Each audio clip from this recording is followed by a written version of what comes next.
Okay, quick and easy way to fix a broken wire on a small wire like this one. This is 26 gauge. It's a brake sensor for a Saran. So what I like to use is solder splice. This is made for 24 to 26 gauge wire. What you need to do first is, if both wires are cut, you need to put in a heat shrink, so it's gonna be like nicer. If you only have like one wire, you can just use tape to cover it up after. So first thing is to take a solder splice and put it inside the wire. Then you strip a little piece of it. You do the same on the other end. Make sure the wire strands are straight, and then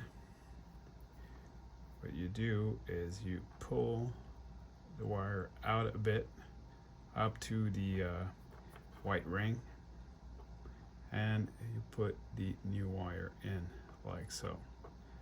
Then you need to compress like both wires so all the strand interlock like this.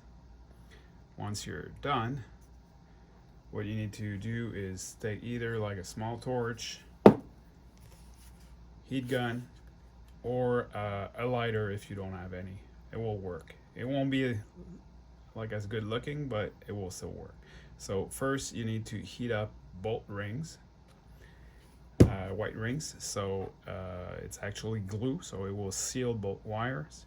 And then you need to heat up the middle part here where there is some solder inside of it. So once you're done, it should look, I'll try to make it focus, it should look like this. You should not see a ring in the middle. You should see the solder like spread across the wires. So this is how it's done, and when it's done, it's really solid.